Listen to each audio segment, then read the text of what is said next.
Vamos a nuestra sexta lección. Ya llevamos hoy 6 lecciones acerca de la iglesia, de la eclesiología, y hoy vamos a ver, en este día, vamos a ver la disciplina de la iglesia. Ya hemos visto cómo es una iglesia bíblica, que se debe, hemos visto también las características que conforman la verdadera iglesia de Cristo. Estuvimos viendo la iglesia universal, como también estuvimos viendo el carácter también de la iglesia local.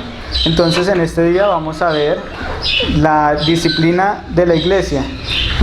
Entonces, por ejemplo, cuando nosotros hablamos siempre de disciplinar a alguien, casi siempre lo primero que a nosotros se nos va a venir a la mente es castigo sobre algo que siempre se hizo. Castigar a una persona por algo que ha hecho.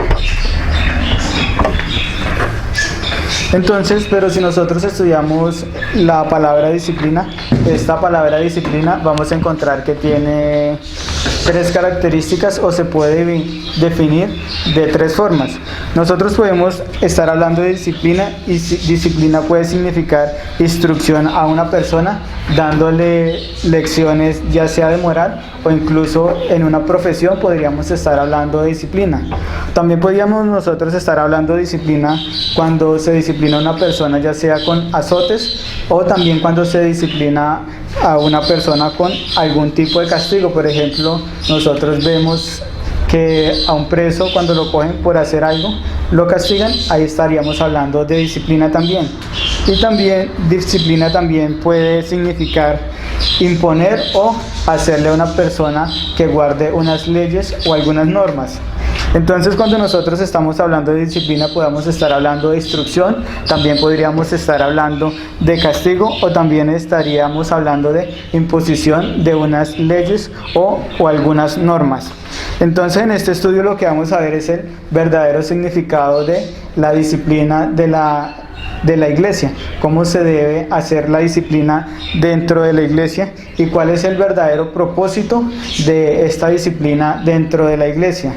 Bueno, vamos a ver en este día, vamos a ver 2 estudios. Hoy vamos a ver solamente el propósito de la disciplina dentro de la iglesia, y a 8 días vamos a continuar a quién se les debe aplicar disciplina y por qué se debe aplicar la disciplina, por qué pecados, se debe aplicar la disciplina dentro de una iglesia. Entonces, por consiguiente, lo primero que vamos a ver es algunos principios y propósitos pertenecientes a la práctica de la disciplina eclesiástica. Y lo primero que nosotros nos preguntamos, ¿cuál es el propósito de Dios al darle autonomía a la iglesia para que la iglesia aplique esta disciplina? Bueno, la respuesta es que Dios redimió un pueblo celoso de buenas obras, como nos dice Tito 2:14, que dice la Escritura: quien se dio a sí mismo por nosotros para redimirnos de toda iniquidad y purificar para sí un pueblo propio, celoso de buenas obras. Entonces, el propósito de Dios para darle poder a la iglesia es para purificar cada vez más a su pueblo, y para que su pueblo haga cada vez muchas más buenas obras. Ese es el propósito principal por lo que Dios instituyó la disciplina dentro de la iglesia. Entonces, ¿cómo esta disciplina se aplica y cuándo nosotros podemos ejercer esta disciplina? Ya que nosotros no podemos mirar ya demasiadas iglesias y nos damos cuenta que hay iglesias que aplican muchas formas de disciplina, y en cada iglesia se aplica la disciplina de diferente manera.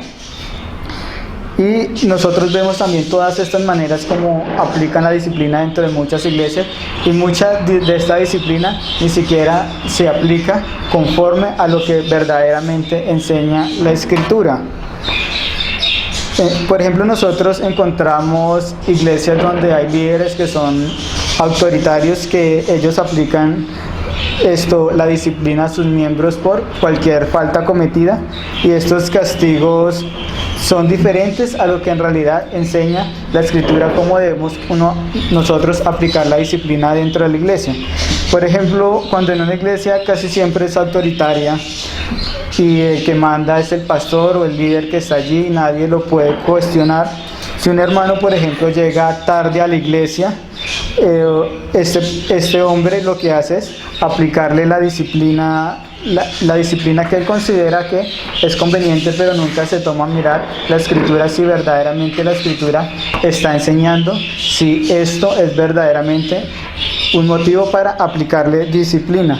Por ejemplo, nosotros vemos en muchas iglesias alguna disciplina que va desde lavar los baños, barrer la iglesia, recoger la silla. Para muchas personas esto ya significa disciplina dentro de la iglesia.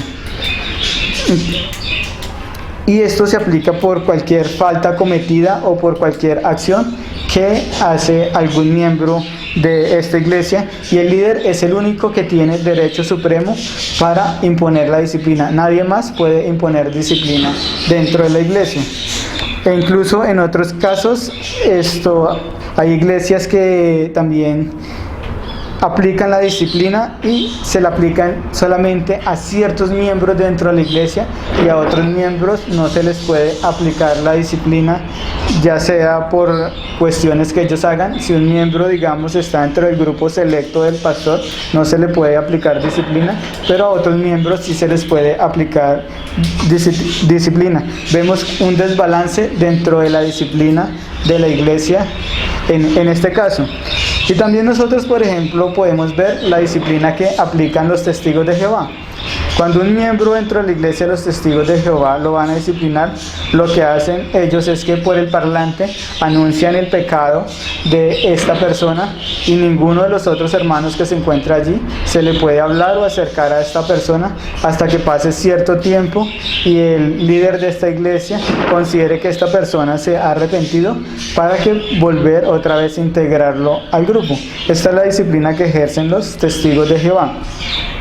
Bueno, estas son clases de disciplina que encontramos en muchas de las iglesias modernas con que nosotros nos vamos a encontrar, pero por el otro lado también vemos muchas personas que no aplican la disciplina eclesiástica, y su lema es: nosotros no juzgamos para no ser juzgados, y utilizan un versículo de la escritura que es Mateo 7:1, donde la escritura dice: no juzguéis para no ser juzgados, y con este versículo sostienen esta doctrina de que no se debe aplicar la disciplina dentro de la iglesia.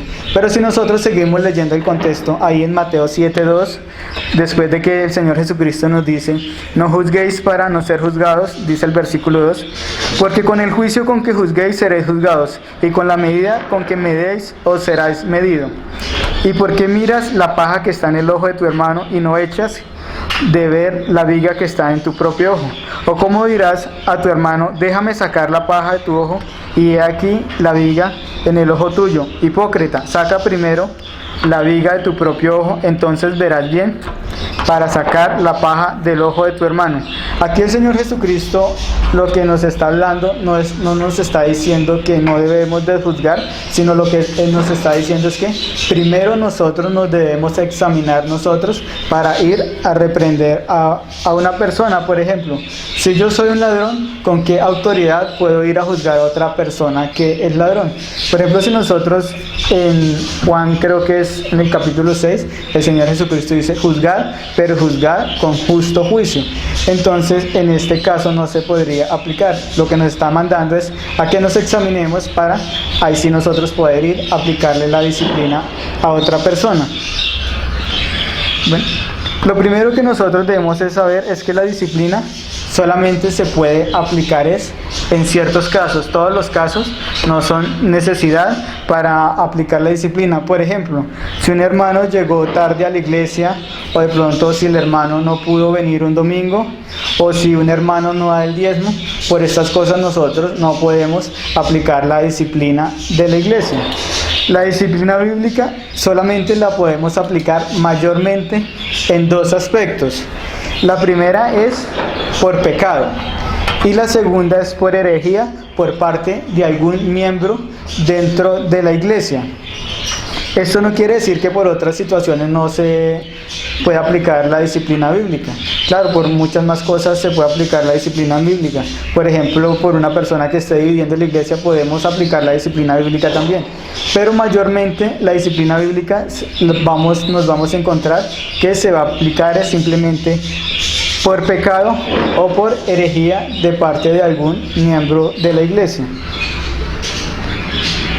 Entonces, esta disciplina bíblica solamente la podemos aplicar dentro de una iglesia local, y por lo tanto la iglesia local no tiene que ir a otras iglesias para poder aplicar disciplina sobre un miembro de esta iglesia. La iglesia misma local tiene la autoridad para aplicar la disciplina sobre un miembro, porque vemos muchas sectas donde para, por ejemplo, llegar a la excomulgación de una persona, la iglesia local va y tiene que mandar unos papeles por allá a otra iglesia, y la otra iglesia verdaderamente decide si se excomulga esta persona o no. La disciplina bíblica solamente se puede ejercer dentro de la iglesia local. Yo tampoco puedo ir a otra iglesia para aplicarle disciplina a un hermano en otra iglesia. Se debe hacer dentro de la iglesia local. Si otro hermano de otra iglesia anda en pecado, yo no debo ir a aplicar, sino debo hablar con su pastor para que él actúe. Entonces vamos a ver 3 propósitos de esta disciplina dentro de la iglesia. El primer propósito de la disciplina eclesiástica es para restaurar y reconciliar el creyente que se ha descarriado. Este es uno de los primeros propósitos de la disciplina eclesiástica. Como todos sabemos, como seres humanos nosotros fuimos creados por Dios, y nosotros podemos reflejar algo de la imagen de Dios que se encuentra en el pecado, y como creyentes sabemos que nosotros hemos sido perdonados por Dios, pero aún nosotros podemos pecar y también nosotros seguimos pecando. Por consiguiente, el pecado es lo que estorba siempre la comunión entre Dios y los creyentes. Si una persona comienza a pecar discriminadamente, va a perder verdaderamente su comunión con Dios. Por ejemplo, Isaías 59:2 nos dice: pero vuestras iniquidades han hecho división entre vosotros y vuestro Dios, y vuestros pecados han hecho ocultar de vosotros su rostro para no oír. Entonces, el fin de la disciplina eclesiástica, en primer lugar, es que haya una reconciliación. Ese es el objetivo primario de la disciplina eclesiástica, una reconciliación. Porque lo primero que nosotros debemos hacer es lidiar con el pecado nuestro o con el de nuestro hermano, que es nuestro mayor enemigo, porque es lo que nos separa verdaderamente de Dios. Y el propósito primario en la disciplina eclesiástica es también una doble restauración. ¿Por qué doble restauración? Primero, porque la persona que cometió el pecado se debe volver otra vez a la conducta apropiada. Si se ha desviado, para que la persona vuelva otra vez por el buen camino. Y segundo, otro aspecto otro objetivo de la doble reconciliación es que el creyente se vuelva la persona que ha sido el infractor. Y además nosotros también debemos orar unos por los otros. Cuando se ve por primera vez la conducta clara de pecado en un miembro de la iglesia, nosotros debemos aplicar la disciplina. Yo no tengo que esperar que un hermano tenga que pecar 3, 4, 5 o 6 veces para yo ir a hablar con él y disciplinarlo. No, solamente con la primera conducta que yo vea de pecado, con eso yo ya puedo ir hacia el hermano para ir a hablar con él. La Escritura nos dice: si te hiciere caso, has ganado a tu hermano, para que este hermano sea restaurado otra vez. Y esta conversación solamente va a quedar solamente entre estas dos personas, y nunca más llegará a saberlo nadie más, a menos que esta persona siga continuando cometiendo el mismo pecado. Cuando yo voy solo, esto me ayudará a que con el tiempo yo le puedo preguntar al hermano qué ha sucedido con su pecado, no con la intención de pronto de acusarlo o de juzgarlo, sino para que el hermano quede totalmente restaurado y para que yo también pueda ayudarlo orando por él. Incluso cuando se hace todo este proceso y llega al paso final de la disciplina de la iglesia, que es la excomunión, que es decir, sacar a alguien del compañerismo de la iglesia, todavía esto se debe hacer con la esperanza de que esta excomunión resulte hacia el arrepentimiento de esta persona que ha pecado, para que esta persona, aún cuando sea expulsada, debemos de tener en mente que aún con esto ella pueda volver de nuevo a ser restaurada. Por ejemplo, el hombre que vivía en incesto, nos dice la escritura que fue entregado a Satanás, ahí en 1 Corintios 5:5, que dice, y Pablo nos dice, a fin de que su espíritu sea salvo en el día del Señor. Así como creyentes pasamos del primer paso, podemos pasar al segundo, tercer paso, hasta nosotros llegar a la excomunión. Y nosotros siempre lo que debemos de tener en mente es que nosotros debemos siempre recordar este primer propósito, es que esta persona se reconcilien los unos con otros y con Dios, y que de aquellos creyentes que se han descarriado y vuelvan otra vez y tomen el camino, y para que sean restaurados otra vez los patrones de vida correctos. Y con esto, por ejemplo, si llegase a haber un problema con este hermano, con esta persona que ya ha sido excomulgada de la iglesia, si nosotros actuamos en amor hacia esta persona y si nosotros lo hacemos de la mejor manera, de pronto si esta persona siente ira o rencor hacia los hermanos, con el tiempo esto va a quedar sanado y con el tiempo se va a olvidar de estas cosas. Y si la persona verdaderamente se ha arrepentido, esta persona podría volver otra vez a regresar a la iglesia. Vamos a ver un segundo propósito de la disciplina eclesiástica. Es impedir que el pecado se extienda a otras personas. Este es un segundo propósito. Aunque nosotros sabemos que el objetivo primario es la restauración y la reconciliación del creyente que ha pecado, aunque todos sabemos que la disciplina eclesiástica no todas las veces va a terminar siempre de la mejor manera, no todas las veces va a terminar siempre en la restauración del creyente. Siempre tendrán lugar algunos casos que la restauración no surja y la persona pueda llegar a ser excomulgada. Entonces, pero nosotros, a pesar de esto, nosotros no debemos de perder de vista este objetivo, este propósito de que sea esta persona restaurada. Entonces, al aplicar la disciplina nos lleva a dos propósitos más si nosotros aplicamos la disciplina. Y esto es lo que acabamos de leer, es impedir primeramente que el pecado se vaya a extender hacia los demás hermanos. El autor de Hebreos nos dice ahí en Hebreos 12:15, mirad bien, no sea que alguno deje de alcanzar la gracia de Dios, que brotando alguna raíz de amargura os estorbe y por ella muchos sean contaminados. ¿Esto qué quiere decir? Que si hay algún conflicto entre las personas, rápidamente esto se puede llegar a esparcir y afectar a otras personas. A veces eso tristemente ocurre, por ejemplo, cuando si una iglesia se empieza a dividir, muchos van a coger siempre su bando. Entonces por eso es también otro propósito, impedir que este pecado se extienda a otras personas si se corrige con anterioridad. Pablo nos dice, un poco de levadura fermenta toda la masa.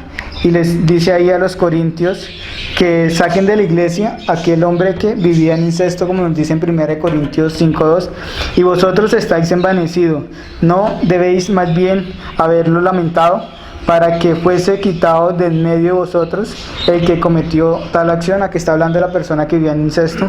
El versículo 7 dice, limpiaos pues de la vieja levadura, para que seáis nueva masa, sin levadura como sois, porque nuestra Pascua, que es Cristo, ya fue sacrificada por nosotros. Así que celebremos la fiesta no con la vieja levadura ni con la levadura de malicia, de maldad, sino con panes sin levadura de sinceridad y verdad.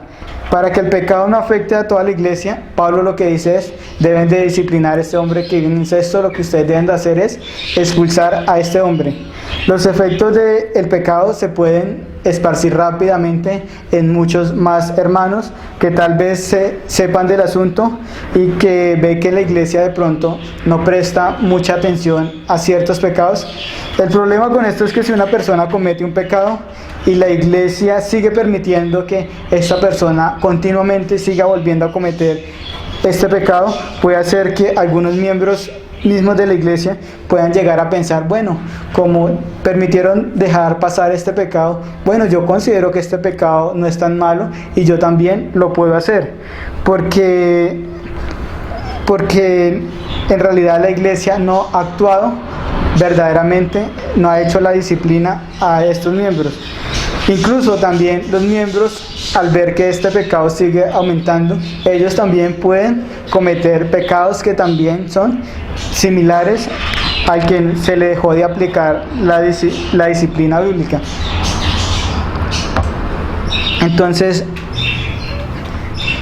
por eso debemos nosotros siempre aplicar siempre la disciplina bíblica, porque cuando se deja de aplicar ya la disciplina bíblica y por mucho tiempo, esto puede ejercer que ya muchos hermanos puedan endurecer su corazón hacia el pecado y ya muchos lo miren como si verdaderamente esto no fuera un pecado. Por ejemplo, el apóstol Pablo le dijo a Timoteo que debería reprender a todos los que persisten en pecar con un objetivo, para que los demás también teman. 1 Timoteo 5:20 nos dice, a los que persisten en pecar. Recuerda que primero hablamos, si una persona comete pecado, lo primero que vamos a hacer es hablar con él. Pero Pablo acá nos dice, los que siguen otra vez pecando, repréndelos delante de todos para que los demás también teman. Es decir, para que los miembros de la iglesia se den cuenta que la iglesia verdaderamente ejerce una disciplina sobre sus miembros y también para que ellos sepan que si ellos pecan, pues van a ser disciplinados y si la iglesia lo disciplina también, Dios, si la iglesia no llega a disciplinarlo, sabemos que Dios también puede disciplinar a esta persona. Es más, cuando Pablo reprendió públicamente a Pedro por su mal ejemplo de separarse y solamente ir a comer con los creyentes judíos, como nos dice Gálatas 2:14, dice, por cuanto vi que no andaba rectamente conforme a la verdad del evangelio, dije a Pedro delante de todos, si tú siendo judío vives como los gentiles y no como judío, ¿por qué obligas a los gentiles a judaizar? Aquí Pablo disciplinó a Pedro delante de todo el mundo primeramente para que él no lo volviera a hacer y para que los otros hermanos también temieran. Vamos a ver el tercer propósito de la disciplina eclesiástica. Es proteger la pureza de la iglesia y el honor de Cristo. Entonces, ese es el tercer propósito de la disciplina eclesiástica, proteger la pureza de la iglesia, de modo que la iglesia no vaya a deshonrar a Cristo. Por supuesto, ningún creyente en esta época tiene un corazón completamente puro, ni tampoco todos los creyentes son totalmente santos, que ninguno va a pecar, porque aún tenemos pecados en nuestras vidas, incluso aún nosotros podemos cometer pecados, pero cuando un miembro de la iglesia continúa pecando continuamente, y esto ya es evidente dentro de la iglesia y es evidente ya con los no creyentes, esto es un claro deshonor hacia Cristo, al que están representando. Entonces están deshonrando a Cristo este creyente. Es similar, por ejemplo, la situación de los judíos que desobedecieron a Dios y que muchos gentiles llegaron a burlarse y a blasfemar del nombre de Dios por la conducta de los de los judíos, como nos dice Romanos 2:24, porque como está escrito, el nombre de Dios es blasfemado entre los gentiles por causa de vosotros. Era blasfemado por causa de la conducta de los judíos. Incluso nosotros vemos en nuestra sociedad que hay muchas personas que mantienen pendientes de los cristianos, y que si una persona que es verdaderamente, que es cristiano, y todo el mundo sabe que es cristiano, muchas personas están pendientes de ellos, y un inconverso que lo vea, él no va a decir, es que Pepito Pérez cometió tal pecado, va a decir, este hombre es un cristiano y está pecando, mire, cada 8 días va a la iglesia y se da golpes de pecho, y lo que están haciendo esta persona es deshonrar a Cristo. Por eso Pablo se asombra de los corintios, que ellos no habían disciplinado a este hombre que continúa pecando, que continuaba en incesto, ya que la iglesia conocía públicamente el pecado de esta persona, y les dice, y de esto se enorgullecen, ¿no debería más bien haber lamentado lo sucedido? Pablo se lamentaba por estas cosas porque los de afuera conocían y el nombre de Cristo era blasfemado. Y también Pablo también se preocupa grandemente que cuando un hermano demanda a otro, y no lo hace delante de la iglesia, sino que lo hace en un tribunal. Ahí en 1 Corintios 6:6 la escritura nos dice, sino que el hermano con el otro pleitea en juicio, y esto ante los incrédulos. La preocupación de Pablo era el nombre de Cristo, porque todos iban a hablar era de Cristo, y el nombre de Cristo iba a ser blasfemado por todos los de afuera, que iban a criticar el pecado de estas personas, de la iglesia, entonces, y el que estaban deshonrando era Cristo. Por eso cuando en el incesto, Pablo le dice ahí en 1 Corintios 5:5, el tal se ha entregado a Satanás para destrucción de la carne, a fin de que el espíritu sea salvo en el día del Señor Jesús. Lo que Pablo dice les dice acá a los corintios es, saquen a este hombre de la iglesia para proteger el honor de la iglesia. Antes que permitir faltas morales en el carácter de la iglesia, lo que dice el apóstol Pedro ahí en 2 de Pedro 3:14, por lo cual, oh amados, estando con esperanza de estas cosas, procurad con diligencia ser hallados por él sin mancha, irreprensibles en paz. Pedro le dice a los creyentes que se guarden y vayan a vivir sin pecado, y que cada vez lo que deben de hacer es vivir cada vez más como santos, para que el nombre de Cristo no pueda ser blasfemado. Y nuestro Señor Jesús, como sabemos, quiere presentarse una iglesia radiante, sin mancha y sin arruga, sino una iglesia perfecta, intachable, como nos dice Efesios 5:27. Porque Cristo es la cabeza de la iglesia, y lo que está en juego es la reputación de Cristo. Incluso los ángeles y demonios miran a la iglesia y contemplan la sabiduría de Dios en la iglesia. Todos están pendientes de la iglesia de Cristo.